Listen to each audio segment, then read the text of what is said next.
It's an ugly, cold, windy, overcast morning in Florida, and I'm sitting here at my desk toiling away at some topology, and I thought I would make a quick video on how I've decided to study for it, since I'm a little bit different than what I would normally do with things like linear algebra and calculus. You get a lot of visuals and examples that can be really clarifying and intuitive and really aid in understanding. But topology is similar to abstract algebra in that there's not a lot of graphics or visuals to aid in comprehension or understanding. And you can make some really simple ones, but they're not always very illuminating or rigorous or intuitive. So my topology class is very point set heavy, so it's a lot of basically set theory applied to topological spaces, and it's mostly proofs. There's quite a bit. I've highlighted some stuff here, but it's a whole lot of proofs. Basically, for every proposition and theorem that comes up, my professor has proved it, and most of it is in set notation, so there's not a lot of words, which is fine for me and most people when it comes to taking notes, because the purpose of it is to be a shorthand version, and it's faster and easier to write as long as you understand what set notation is and how to read it. But for me, it's not really helpful for studying, and I prefer to have this and then write it in my own words. And in addition to all these proofs that I have just interspersed with them just the theorems themselves, or statements of fact, or just really quick definitions. Like here I have the definitions for the trivial and discrete topologies. So what I've decided to do, probably just going to leave all these notes that I take in class as they are, but in addition to that, I've started to make not really like a reference sheet, but I've taken all of this stuff that we've proven, and I've just separated out the facts of them and written out the definitions entirely in words. So I don't have any set notation in this. I just have it very straightforward. So for example, something that has like 5 lines of set notation, I just have the standard topology is the topology consisting of all subsets in R, which for every x in them, there exists an open interval AB such that x is in AB and AB is a subset of that given subset. So for me, that makes a lot more sense, and it's a lot easier to understand than just having the set notation, especially when I don't have any graphics or images to look at.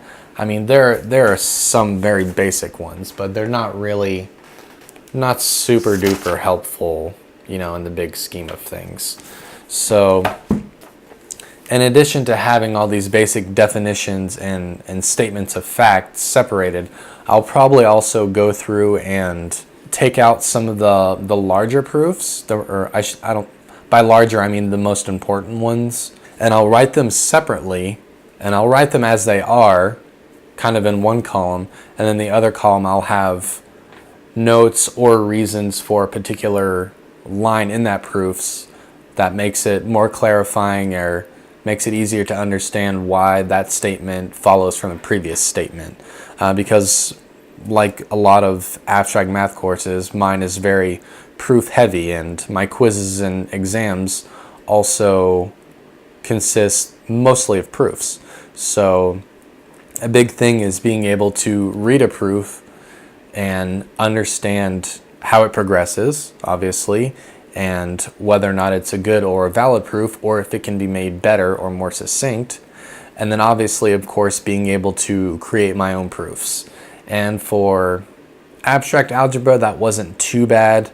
Those kind of topics are a little bit easier to grasp. That's generally why it's people's first introduction to abstract math, other than a bridge to abstract math course. But this stuff is even more abstract than that, I would say. It feels like a natural progression from abstract algebra, but it's a lot more abstract, like talking about distances between things. I say distances with quotes, without a true concept or definition of distance. So coming up with whole new definitions for continuity that are purely in terms of what's called neighborhoods and open and closed subsets and intervals. And that can be really tough to grasp. This is going to be pretty time intensive for me, but even just the couple hours that I've been sitting here and I've made this page, I think it's helped a lot. Because I really just don't want my studying to just consist of reading over this old stuff, because it'll fry your eyeballs to stare at set notation all day, especially when that's all the page is. That makes it a little bit difficult to go from one line to the other and understand why that is. So for me, it's mainly clarifying, but also to just give me another iteration of being exposed to it and writing it out. I'll do something similar for graph theory as well, but graph theory luckily has a lot more visuals that are more intuitive and a little more rigorous. And I just generally don't find that class to be quite as hard as this one. And I think subsequently I'm enjoying it a little bit more, but which isn't to say I'm not enjoying topology, but it's a much more difficult animal to conquer at this point.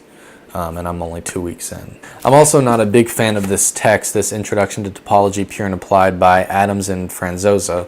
I've been looking for some supplemental text, but that's few and far between, or they're kind of pricey, and I'm trying to find a middle ground there. Haven't had a lot of success yet. So I hope this was helpful. If you got any questions, feel free to drop them. Otherwise, see you next time.